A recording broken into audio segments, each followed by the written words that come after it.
Good afternoon, everyone.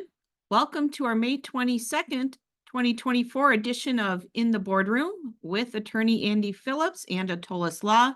My name is Sarah Deidre Kasdorf. I'm the Director of Outreach and Member Engagement for the Wisconsin Counties Association. And I want to thank all of you for joining us today as we discuss a very important topic related to the organizational relationship between county boards, administrative teams, and constitutional officers. Before I turn it over today to our presenters, just a quick reminder that if you have questions during this presentation, please enter your questions in either the chat or the Q&A function, and we will get to those questions as soon as we can. Again, depending upon time, we will be able to take some questions during the presentation. If we don't get to your question during the presentation, we will get to it at the end. So we will be sure to get through everything. It just might not be right away. So with that, the other thing I should mention as well, I feel like I'm so out of practice because we skipped April. The slides and the recording will be placed on the WCA website. Usually we have those posted within 24 hours. And so by sometime tomorrow afternoon, you should be able to find the slides as well as the recording on our website. So with that, today we have joining us from Attolles Law, Andy Phillips and Rebecca Roker. I assume, Andy, you are going to be kicking it off today for us? I can kick it off. Thank you, Sarah. I'm going to give you a pass because I think this is probably the 23rd presentation on roles and responsibilities that you've been in the last month. So I know you've been out there on the circuit having a lot of these discussions. I have been out there not nearly as much as you, but I've been out there as well. And this is an exciting topic simply because we consistently get some questions, whether it be from constitutional officers, the associations that represent those officers, county boards, county administration, about exactly where constitutional officers fit in the organizational chart. And it's not entirely clear and consistent about where they fit in the organizational chart. And so this, I think, will be a good discussion. As Sarah mentioned, the Q&A button and the chat button, use those to ask your questions throughout the course of this presentation. Rebecca and I are going to try to monitor that. As I mentioned, Rebecca is with me today, and she deals a lot with county boards and county government and has dealt with these issues as well. And so she is going to chime in at certain points of the presentation to give her insights as well. So with that, anything you want to talk about, Rebecca, before we kick this off? No, you hit the high points. Thanks. Awesome. All right, so let's start with just establishing the foundation, the framework, if you will, for roles and responsibilities within county government. And as I mentioned before, Sarah, I know, has been traveling the state, giving this particular presentation on roles and responsibilities for the better part of the last month and a half. I've talked an awful lot in the past about roles and responsibilities, and I think it's important to have a very abbreviated discussion about typical roles and responsibilities. When I say typical, I mean within Chapter 59 of the statutes, we have the role of the county board and the role of county administration, but then we seem to have layered on top of that the role of constitutional officers. Well, before we understand how that type of layering is going to work, we have to understand, as an initial matter, how roles and responsibilities within county government work for the typical positions. So let's start with the County Board of Supervisors. The county board serves a legislative function within county government. Wisconsin county government is founded upon what's called the New York model, and the New York model is the legislative model for county boards of supervisors. It's much different than the commission model that we see prevalent in the western part of the United States. And so if you hear about a counterpart in a different state serving as a county board supervisor, don't automatically assume that they have the same type of position that you would have here in Wisconsin. It's a much different, potentially much different type of situation. So as the legislative body within county government, it's policymaking, it's lawmaking, it's approving budgets, it's levying taxes to support that budget. And importantly, and this is very important, it's cooperative decision-making, because no individual operational or management authority vests with any particular county board supervisor. It's cooperative decision-making. Doesn't matter if you're county board chair, county board vice chair, highway committee chair, zoning committee chair, it doesn't matter. You don't have any individual authority as it relates to being the chair of a committee or the board. Instead, the board exists in a cooperative fashion and makes decisions in a cooperative fashion. And so what I like to say from a county board standpoint is the county board has two primary functions. The first is to enact policy, and then number two, to appoint staff and hold staff accountable for implementing that policy. We contrast the role of the county board with the role of administration, department heads and staff, where they have a focus on the day-to-day. They implement the policies and strategies that the board adopts. Their focus is shorter term. It's related to the smaller functions. It requires attention to detail, and they are practicing a profession or a craft. It's something that they've devoted their professional career to. And so they have a lot of insight and knowledge that assists in the implementation of policy. And also, just as importantly, staff has an obligation to provide information and support to the county board so that the county board is allowed to make informed policy decisions. So in reality, we think of staff having two roles as well. The first is the duty to implement the policy that the board establishes. And then second, give the board information and advice as it relates to the board's role in making policy decisions so that the board can make an informed policy decision. And so when we look at a very simplified, and admittedly, this is incredibly oversimplified, this is the organizational chart in county government. We've got a county board and the committees that support the county board, again, in its policymaking function and accountability function. And in counties with an executive or administrator, it's a pretty easy chart to draw because under 59.17 with county executive and 59.18 with the county administrator, they have responsibility for the appointment and supervision of department heads subject to board confirmation. And those department heads serve at the pleasure of the executive or the administrator. And so on the organizational chart in those counties, we've got department heads reporting directly to the executive or administrator. And we've got county staff, of course, reporting up through the department heads. In counties with an administrative coordinator, it's not as clear in terms of the organizational chart. Frankly, the legislature did us no favors when they created the administrative coordinator form in 59.19 because it is incredibly broad and vague. But by doing us no favors, the legislature also granted us as counties a lot of flexibility in terms of how we define the role of administrative coordinators. So you'll see great variation in counties with administrative coordinators as to where those administrative coordinators might fall on this organizational chart. But again, this is a very clean organizational chart as it relates to the operation, management, and governance within county government. But then the issue comes up, where do constitutional officers fall in the organizational chart? We've got these free agents that are out there that are elected by the people at large within the county. And they serve in that capacity elected at large within the structure of the organizational chart. And so how do they fit on this organizational chart? And I think the question surrounding where they fit on the organizational chart is something that has been debated for many years. And I think the reason the debate exists is that the statutes have not kept up with the current times, if you will. Think about it this way, and historically, this is always a way that I like to remember why it is that constitutional officers sit in the position they sit.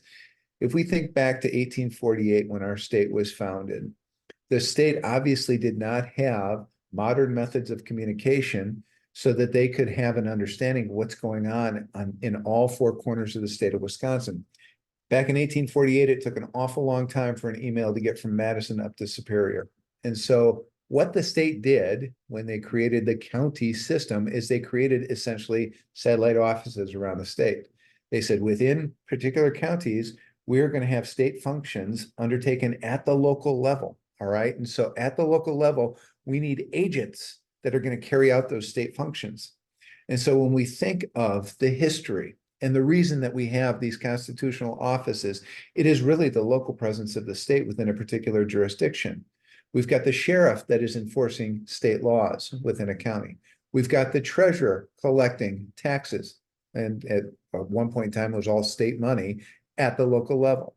We've got the clerk of courts administering the justice system, the state's justice system at the local level. We got the register of deeds recording property and vital records at the local level, but those are state property and state vital records. And then of course we have the clerk who's involved in a variety of functions, but the primary function of the clerk is to ensure that the proceedings within that county are reported and preserved for historical purposes.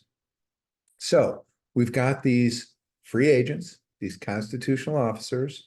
They are elected by the people at large to perform a particular function, yet we're also asking them to fit into the organizational chart somehow. And so when we look at constitutional officers and where they fit on the organizational chart, it's not clean. It's just not clean. But the fact that it's not clean doesn't mean that it's unworkable. It is entirely workable, at least in my opinion.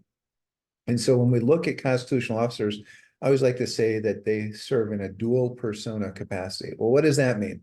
Well, they essentially are responsible to the electorate, the people that put them in that office, for their constitutional and statutory duties, yet they also have to administer finance, personnel, and the functions unrelated to their statutory constitutional duties within the county's personnel policies, financial policies, and otherwise consistent with the organizational chart we have here. So in many ways, we ask the constitutional officers to serve as a department head, yet we also recognize that constitutional officers are not your typical department head in county government because they have functions and responsibilities for which they answer solely to the electorate, not to the county board, not to the county executive administrator or administrative coordinator. And so as we look at this constitutional officer role, I think as we go through the Constitution, go through the statutes, it illustrates what I'm talking about with dual persona and their capacity within the county organizational chart. Article 6, Section 4, Article 7, Section 12 of the Wisconsin Constitution provides for the election appointment of certain county officers, and there's a list within the Constitution. These officers' duties are prescribed by statute. And so as you go through that list and you scour the Wisconsin Constitution to find out what the constitutional duties are of these various offices, you're not going to find anything. There's nothing in the Wisconsin Constitution that prescribes what the duties of these particular officers are. Instead, the Constitution delegates that responsibility to the legislature, and the legislature enacts laws establishing what those duties and responsibilities are. And here's the plus, and here's the source of confusion a lot of times. Our courts have held that because these constitutional officers are identified in the Constitution, that they have certain important duties that have been performed on an immemorial basis that cannot be infringed either by statute or by action at the local level by the county board. All right. What are they? We don't have a list of them. And I will tell you that except as it relates to the office of sheriff, I have not been able to find any other of these important duties or immemorial duties performed by other constitutional officers that are subsumed within the Wisconsin Constitution, but not expressly delineated. So as it relates to the office of sheriff, there have been questions over time about what is the sheriff's constitutional prerogative as it relates to his or her obligation, duty, and authority to enforce state law, enforce local law as he or she sees fit. That question has been raised several times over decades where the court has had opportunity to address whether a particular function is one of those important duties of the sheriff that, while not delineated in statutes and not delineated in the Constitution, is nonetheless a duty that for time immemorial has been performed by the sheriff and cannot be abridged either by statute or by local ordinance. And so I'm not going to get into all of that as it relates to the office of sheriff. I say all of this so that everybody has an understanding that the office of sheriff, even though it's another constitutional office, there are special rules that apply to the sheriff.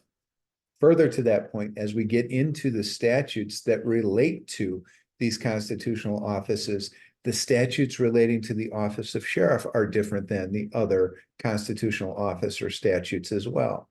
And so don't assume for a moment that the same analysis applicable to the Register of Deeds, county clerk, treasurer, and so on is automatically going to be the same analysis for the county sheriff. It may not be. It may be, but it may not be. So again, just pointing out that the office of sheriff may be a little different in terms of that analysis. But let's go through and let's just talk about these various constitutional offices so we can have a better understanding of what are these important legislative, legislatively created statutory duties that the various offices perform. The authority of the county clerk, elected for a 4-year term during the fall presidential election. The Constitution is silent on any of the duties, powers, or obligations of the county clerk. So we look at section 59.23 of the statutes. And within that statute, we have the legislature declaring what it is that the clerk has a statutory obligation to do, and where the county clerk has statutory authority to undertake some activity. Now, I point this out not to simply list the statute and list these duties. You can read the statute, that's fine. But understand that if the county clerk is performing a function delegated to the county clerk by the legislature through statute, there is nothing that the county board can do to abridge that particular authority. What do I mean by that? If we look at 59.23, we see that the clerk has a statutory duty and obligation to keep and record minutes of county board meetings. That means that the county board cannot adopt an ordinance saying that the county board vice chair, for example, is going to keep and record minutes of county board meetings. That's a power that belongs to the county clerk. And so whenever we have the question, and we oftentimes have this question, whose job is it? Is it the clerk's job? Another constitutional officer, a department head, county board? Whose job is it? The first place we want to look is the statutes. And if the statutes specifically indicate that it is a particular function, job, or authority of whether it's a constitutional office, the county board, an administrator, or executive, then the statutes have spoken, and that's the end of the analysis. So again, we look to the statute, and for clerks, it's 59.23. Moving on to the treasurer. I'm sorry, go ahead, Rebecca. Yeah, quick question. We sometimes get questions, if you can flip back to the county clerk statutory power slide. Can a county clerk delegate one of their powers to another party? To another constitutional officer or some administrator? That's a bit of a complicated question, because there are certain powers that are non-delegable, and I'm not going to get into that analysis necessarily right now. But I think you raise a good point, because, okay, if the clerk is to keep and record minutes of county board meetings, and we know that the statute indicates that the clerk is responsible for committee meetings, would the clerk have the ability to delegate, for example, to a department head to keep minutes for a particular committee meeting? I think the answer is yes. What I will say, though, is that I think it's important that the county board and the clerk get on the same page as to what those minutes look like, what agendas look like, because there is an element of shared responsibility there. And so even though it is the clerk's authority, I think the clerk can delegate. And I think the discussion on delegation needs to happen with the county board, because hopefully clerk and board are both on the same page as it relates to the most efficient and effective way to get a particular task done. Because ultimately, as I'll talk about in a bit, ultimately, it is up to the county board to adopt a budget to support the clerk's operations. And so we want to make sure that there is a great exchange of information and knowledge between clerk's office and county board as it relates to these statutory responsibilities, so that county board supports clerk's office appropriately, clerk understands the constraints associated with the county budget process, and both can figure out the most effective and efficient way to deliver services to the citizens of the county who are relying upon both clerk and county board in a way that is consistent with these statutory obligations. So moving on to the authority of the treasurer, again, the Constitution is silent on any duties, powers, or obligations to the treasurer. And so the legislature has enacted 59.25 of the statutes, and that outlines all of the various duties, powers, and authorities of the treasurer. All right, again, just like with the clerk, the county board cannot do anything to abridge, alleviate, reduce any of the powers that are attendant upon the treasurer by statute, okay? Clerk of courts. That's a different section, Article 7, Section 12, elected with the governor every 4 years. And then there are certain elements of the clerk of court's responsibilities that are different than the other constitutional officers. Part of the reason for that is because, again, the clerk of courts is affiliated with and is responsible for administration of the state court system at the local level. And so it's a little different than the other constitutional officers that we have. But again, the statutes provide exactly what the clerk of court's statutory authority and responsibilities are going to be. So again, if we have a question about whose job is it, we first turn, as it relates to questions surrounding clerk of circuit court, we turn to section 59.40 of the statutes. Register of deeds, elected every 4 years. The Constitution is again silent on duties, powers, or obligations of the Register of Deeds. But this is what I'm going to tell you about 59.43. That's a statute where the legislature has said this is what the Register of Deeds is going to do. It is an incredibly long statute, which when compared to the statutes associated with some other constitutional offices. And so we see an awful lot of specificity when it comes to the Register of Deeds office. The other thing I will say is that there are laws and regulations outside of 59.43 that impact the operations within the Register of Deeds office. And that's not to say that there aren't laws and regulations that apply to other constitutional offices as well.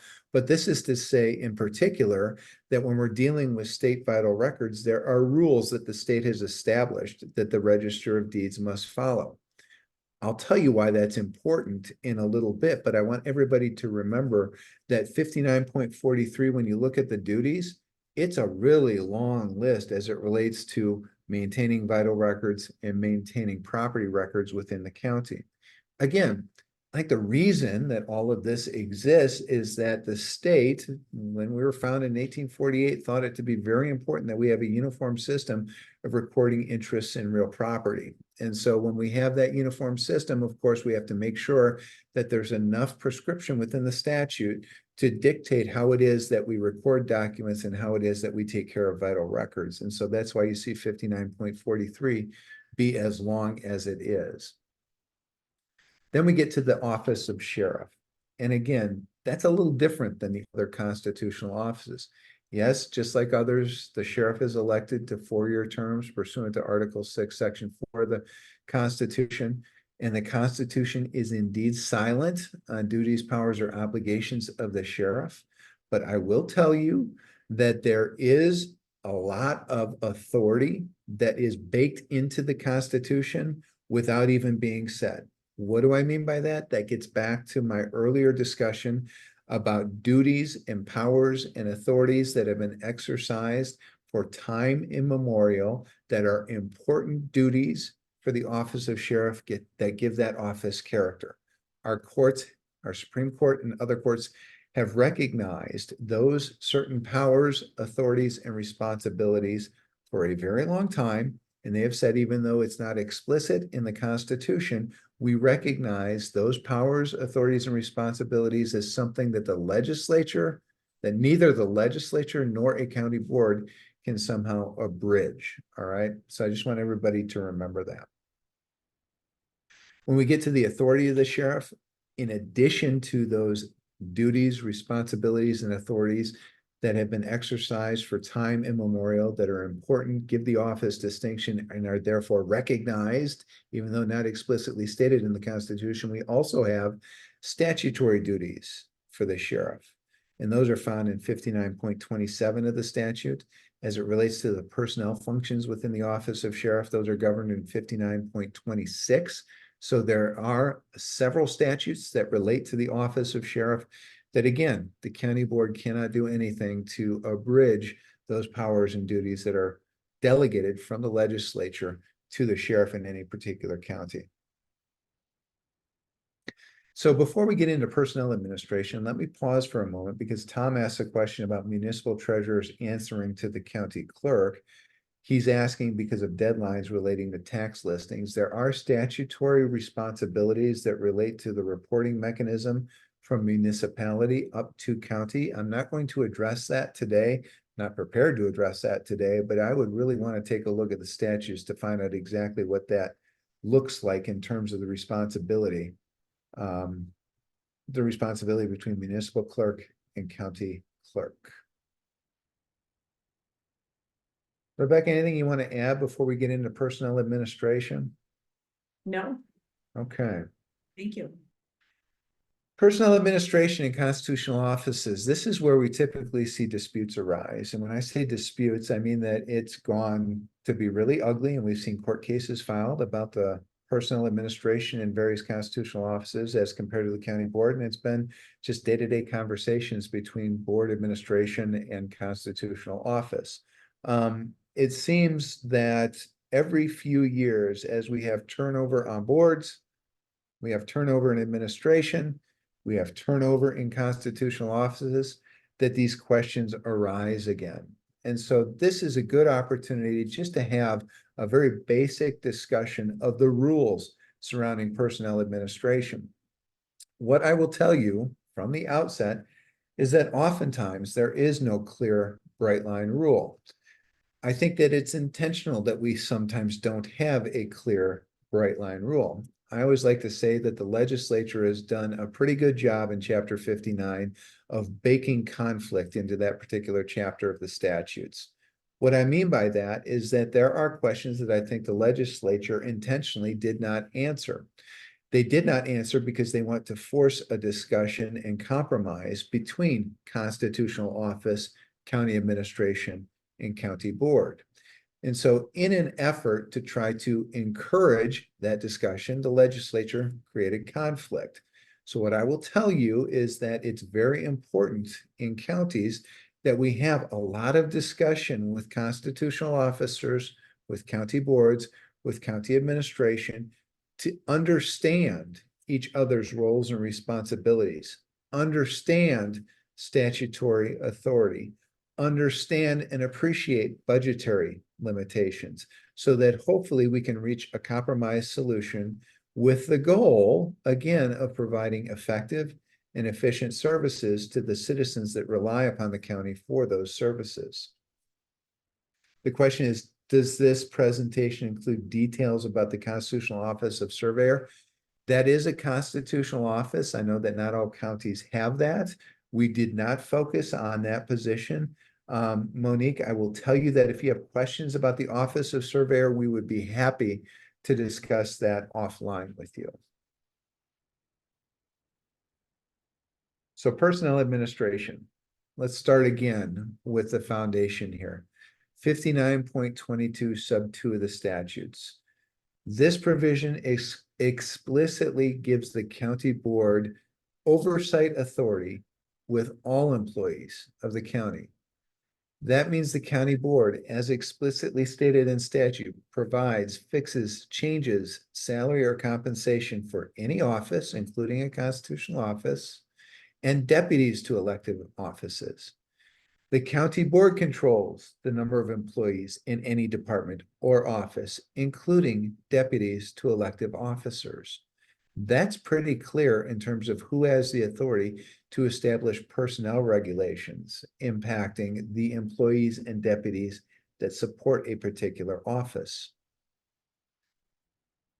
So the question becomes, wait a second, we have provision in all of the constitutional officer statutes that I just discussed that provides for the appointment of deputies. And I've given an example here with the Register of Deeds. 59.43 sub 3. Every register of deeds shall appoint one or more deputies who shall hold office at the registrar's pleasure. But you just said, Andy, that 59.22 sub 2 gives the county board complete authority as it relates to personnel regulations. Yet we've got these specific statutes on the books that say that I, as the constitutional officer, get to appoint the deputies and they hold that office at my pleasure. Does that create a conflict between the two statutes? The answer is yes, it does. There is a conflict. But there's a provision in 59.22, and that's 59.22 sub 4. And it says very clearly, in the event of a conflict between this section, 59.22 sub 4, and any other statute, this section, to the extent of the conflict, shall prevail. The Court of Appeals in the Milwaukee County case recognized the import of that particular provision in 59.22. So we know that the conflict is resolved in favor of the county board having the authority over the employment regulations. But remember, 59.22 really doesn't speak to this concept of the act of deputing somebody. If a county constitutional officer wants to deputize a particular person, does the county board control that? No, the county board cannot order the constitutional officer to deputize or not deputize a particular person, yet the county board controls the personnel regulations, including the regulations governing deputies within that office. And again, there's a lot of questions and a lot of gray area involved in that analysis. I never ever like to see a V involved in a case where we have county board or county administration V constitutional officer or vice versa. And so this is an example of some of the gray area, ambiguity, conflict that is baked into Chapter 59 that I would hope that in most cases we can resolve through discussion between board, administration, and constitutional officer.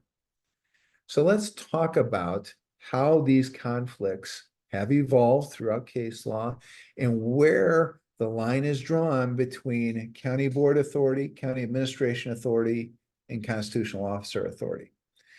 So again, if we have statutory authority of the county board to determine the finances associated with a constitutional office and determine personnel regulations in a constitutional office, does a constitutional officer perform their functions simply at the whim of the county board when it comes to finance and personnel?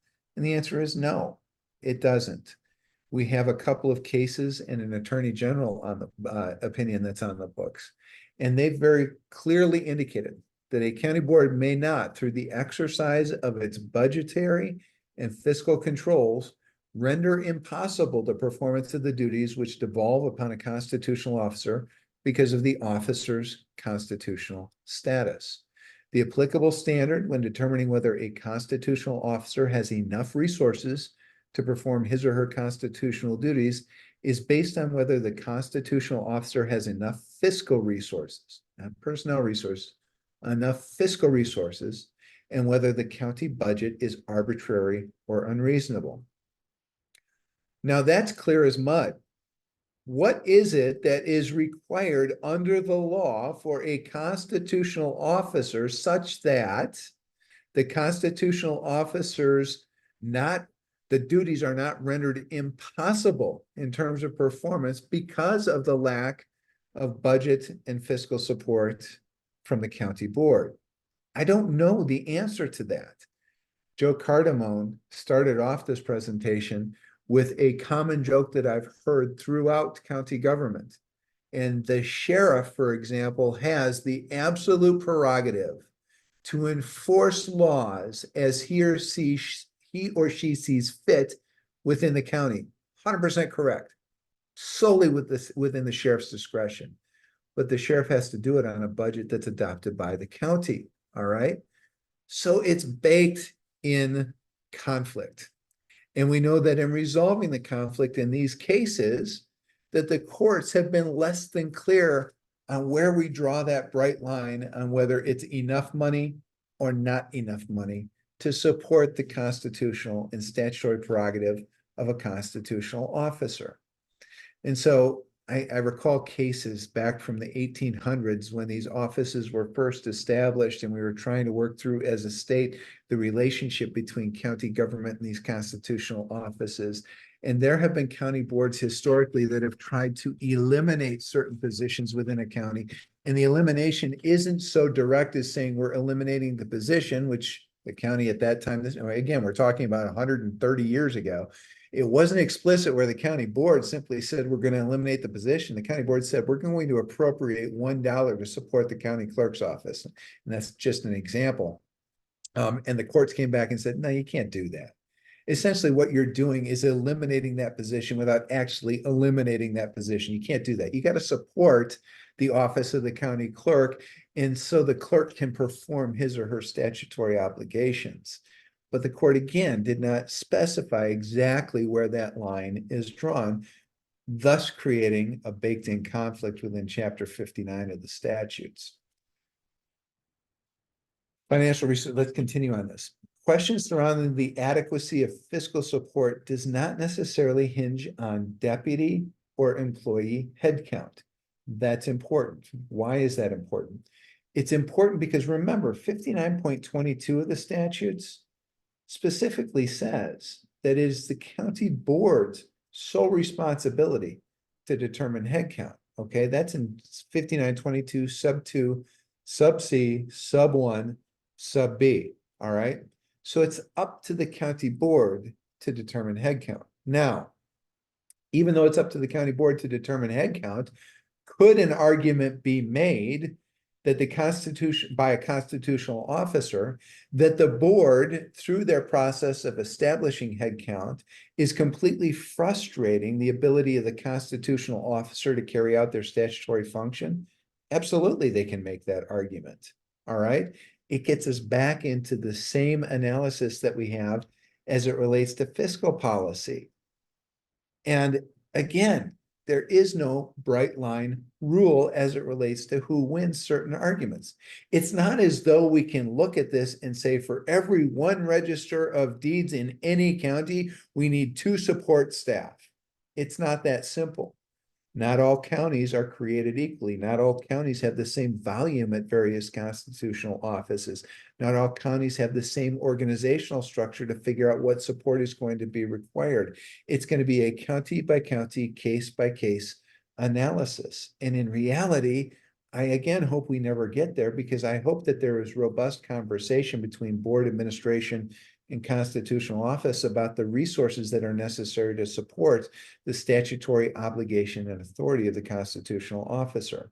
All right, so questions, common questions that can lead to the discussion between board administration and constitutional officer.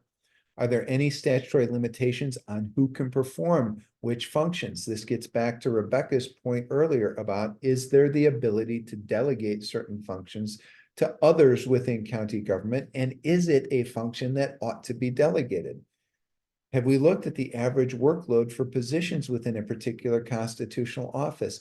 Is there opportunity for cross-training among the various offices? Because we know, for example, that around property tax time, the treasurer's office gets super busy. We know around election time, the clerk's office gets super busy. Is there ability to flex employees between offices to assist where necessary? The answer is yes, you have that ability. But I caution having too much flex, because again, understand that there are certain regulations and requirements that are attendant upon each of those constitutional offices, where you can't have a temp service come in and just fill in. That's not possible in certain circumstances. And so again, it's understanding how those regulations and rules apply in that office, understanding the statutory obligations within that office, and then understanding what is necessary to support the function of that particular office. And I love this question too. Do constitutional officers get vacation time? Nowhere in Chapter 59, nowhere in the Wisconsin Constitution, nowhere in regulation does it say that constitutional officers get vacation time. They are on the job 24/7. But just like other department head level, management level employees within the county, is it reasonable to think that constitutional officers need a break from their job in order to refresh? I think that's a reasonable assumption. Does that mean that we have a vacation policy that applies to constitutional officers? Maybe, maybe not. Should we have a discussion with constitutional officers about expectations as it relates to office hours, as it relates to time away from the county, time off the clock, if you will, for purposes of PTO, time off? Yes, I think we ought to have that discussion about expectations. Andy, I have a question. Go for it. Where do you see the understanding of all of those points you just mentioned? Where do you see those memorialized? Do you usually see them in ordinances? Do you see it as part of the budget process? So we have these dialogues and discussions between the constitutional officers and county boards and administration. So again, where do you see the results of those discussions memorialized? Yeah, I think that's a great question because I don't think it belongs in ordinance necessarily, but I think in personnel policy, we can address several of the points that we discuss here. I think that it helps to memorialize it somehow, whether it be through a presentation like this that the constitutional officer is making to the board, some sort of memo between county board, corporation counsel, administration, constitutional officer, and so on. You want to have a record of discussions that occurred and decisions that are made so that you don't have to redo those discussions every 2 years as we have turnover. And so you want it memorialized somewhere. I don't think it belongs in ordinance necessarily. I'll leave it up to each individual county if it belongs in policy, if it's that important and if it's that permanent, so to speak. But otherwise, you do want to have that historical record. I think that's important.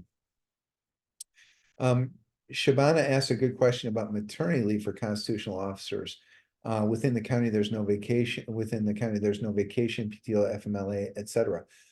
That's a question because, again, the statutes, constitution, regulations, it's silent as it relates to maternity leave and other categories of leave for that matter. And so again, it's a discussion about expectations about what happens. I don't think that there's any county board in the state that would suggest that a constitutional officer should not have time to spend with a newborn child, maternity leave. But I think that the expectations as it relates to the length of leave and who's filling in while that constitutional officer is out are things that ought to be discussed. I also think that it's very important in that circumstance that we have a deputy that is very well positioned to assume the duties of that constitutional officer while that constitutional officer is out on leave, no matter the reason for the leave. And so let's make sure that we have the appropriate training protocols in place and we have the understanding of who's going to fill in and the capabilities of that person filling in. So who appoints the deputies? I often get that question because remember, 59.22 sub 2 gives a lot of authority to the county board, but yet we also have specific statutory sections within each of the statutes impacting the constitutional offices that say it's the constitutional officer appoints the deputy. I will tell you right now that the constitutional officer appoints the deputy. No doubt about it. There's nothing the county board can say about it. If Rebecca is the county clerk in Ozaukee County and Rebecca wants to appoint me as the deputy clerk, she can absolutely do that. But where does Rebecca get the money to pay me? From the county board, all right? So again, the act of deputizing belongs solely to the constitutional officer. The constitutional officer is in charge of determining who is the appropriate person to fill in for me when I'm gone. Who can assume my duties when I'm gone? I want to have faith that whoever is going to do my job, because they're doing it under my name as the elected constitutional officer, that they're going to do it the right way in the way that I want to see it done. That's a very important element of the discussion here when it comes to this whole issue of deputies. But again, the county board has to appropriate money to support that particular position, and the county board has to have personnel regulations in place recognizing how that person is going to be treated from a personnel management standpoint. And so again, this is a forced discussion. This is a discussion between board administration and constitutional officer to figure out who the best person is to fill a particular role as deputy. What every county board is afraid of, I'm just putting this out there for the constitutional officers that are listening. What every county board is afraid of is that a constitutional officer is going to appoint a brother, a sister, a spouse, or a best friend as deputy, and then force the county to pay that deputy some exorbitant salary. I'm not saying that fear is well-founded. I'm just saying that's the fear. Constitutional officer has the same fear on the different side of the coin. Constitutional officer is fearful that the county board is going to shove whomever the county board wants into that deputy position. And even though the constitutional officer has zero faith that that person can carry out the duties of that constitutional office, the county board is going to force them to use that person as the deputy. So understanding those two sides hopefully leads to a discussion about how do we do this in a way, recognizing the authority of the constitutional officer to have somebody appointed as deputy that they believe is going to be fit to carry out the duties of that constitutional officer in the officer's absence, and at the same time is capable, qualified, and is the best choice for that particular position according to county board personnel policy. All right. Again, Baked in conflict in chapter 59, not resolved entirely, forces discussion between the various stakeholders. So what does all of this mean? Where do we see all of this going? And when these discussions happen, what happens? All right. Understand, again, the legislature has bestowed upon constitutional offices very important duties that cannot be abridged through county board action. The legislature has also bestowed upon county boards the opportunity and obligation to, number one, fund the offices, and number two, provide personnel to support the functions of those offices. I will tell you right now, I've been involved, and it's not been fun, but I've been involved in disputes between constitutional officer and county border administration, and those disputes and conflicts can get ugly. There are all sorts of allegations out there about failure to properly support an office, the office disregarding efficient and effective personnel policy, allegations from constitutional officer that county board is undermining the role or authority of a constitutional office. And aside from the legal issues that I get involved in, that Rebecca gets involved in, we have the public relations issues. The public really doesn't care whose decision it is. The public really doesn't care about who wins what argument when it comes to board authority, administration authority, constitutional officer authority. The public cares about the services that it receives from those constitutional offices. And so if we focus on how do we most effectively and efficiently provide those services, we are going to be very well served. And I think the only way we get to that discussion is to have many discussions as it relates to roles and responsibilities within those offices. So again, we want to work with constitutional officers, and constitutional officers want to work with boards of administration to understand the requirements under statute, to understand what the office needs are to best serve the citizens. And then the county board has an obligation to educate the constitutional offices on the budgetary limitations that are confronting the county. So we've actually ended a little bit early in comparison to some of our other in the boardroom discussions. I'll leave this Q&A slide up for a moment to see if we have other questions that come in. But while we're doing that, Rebecca, anything that you wanted to add on the discussion today? Just that one of the comments or one of the questions I've seen, particularly from some of our smaller county clients, is relating to combining of offices. We fielded questions several times of whether the Register of Deeds and the clerk's office can be combined. You want to touch on that, Andy, and just kind of give an overview of what our guidance has been? Or I get that as well, but. I mean, statutorily, we can't combine the offices. They have to be separate offices. And I think the question comes in that we see, can physically, can we co-locate those offices in the same general area? Can we share personnel between the two offices? And I think it gets a little bit complicated because remember, we talked about certain rules, regulations, statutes, policies requiring confidentiality of certain records. And so the question becomes, just practically speaking, can we maintain confidentiality of those records and also certification as to who's responsible for those records by co-locating, by sharing personnel? So it's more a function of how those rules, regulations, and policies impact the workings of a particular office and how we can then perhaps co-locate or share personnel and meet those obligations. That's a very practical question. Mm-hmm. Yeah, I think for me, one of the most important factors is what you touched on, the physical co-location versus the actual combination of the offices. That the question sometimes presents itself is, can we combine the county clerk and the Register of Deeds, when really the question is, can we just have them in the same office? Right. So, just making sure that your court counsel or whomever you're posing the question to really has a good understanding of what what the question is and what the needs are, that are driving the question. I think is Yeah, and I really, think the constitutional officers themselves are gonna have a very strong opinion one way or the other on that.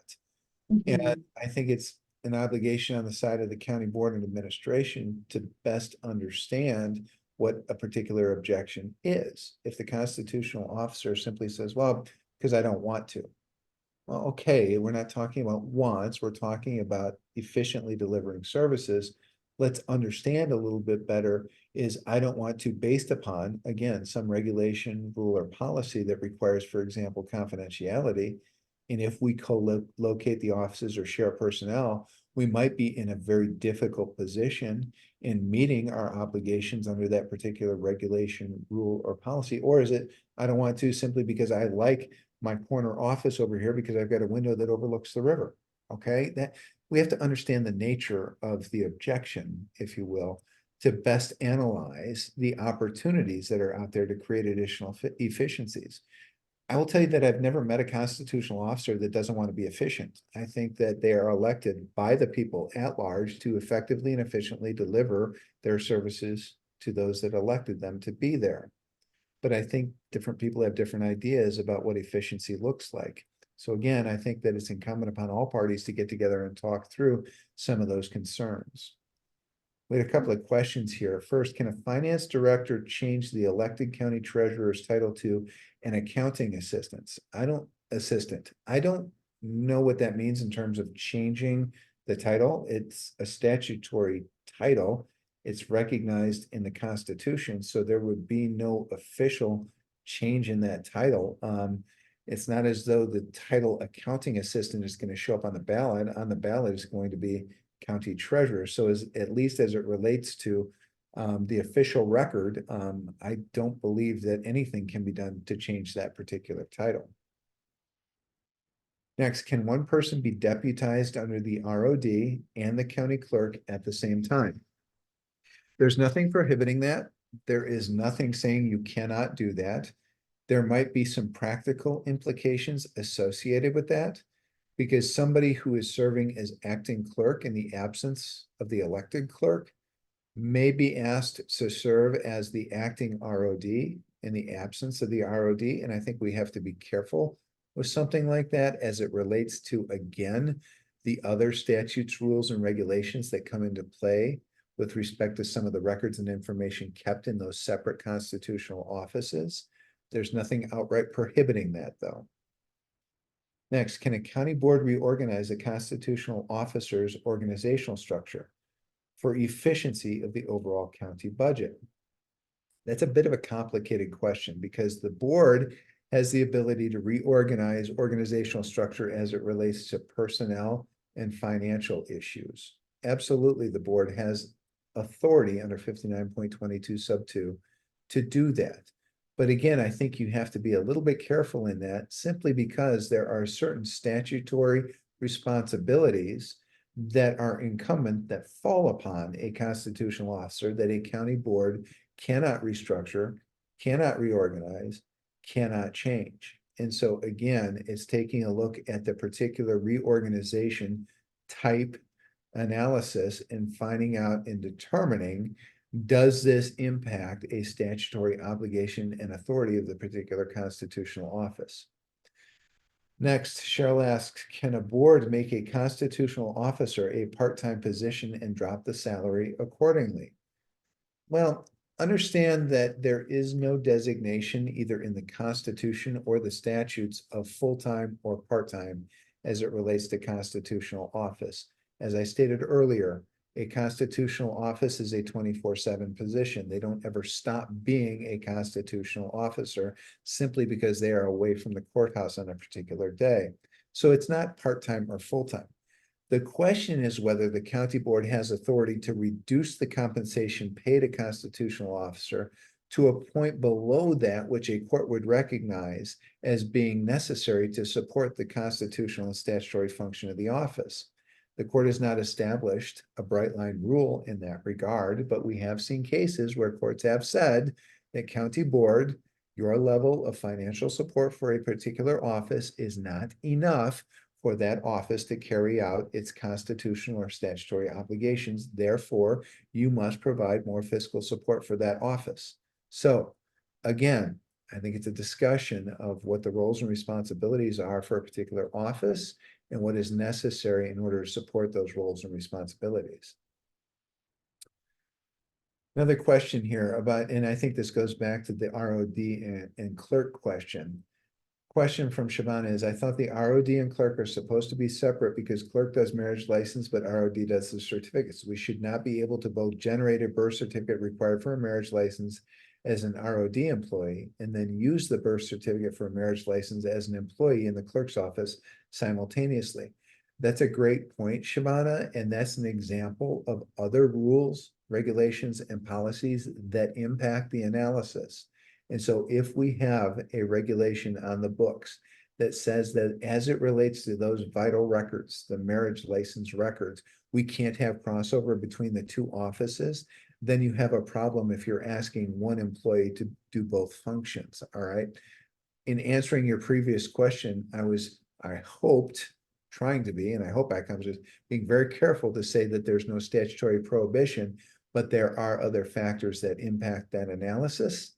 And what you just illustrated here in that question is one of those other factors that impacts the analysis. Next question, are constitutional officers governed by county employee policies? Well, the short answer to that is no, because constitutional officers are elected by the people, all right? But, and this is a big but, I think it depends upon the nature of the policy as to whether the constitutional officer would be viewed as having an obligation to follow that policy. What I mean by that is that we understand that there are certain county constitutional officers that answer to the county board.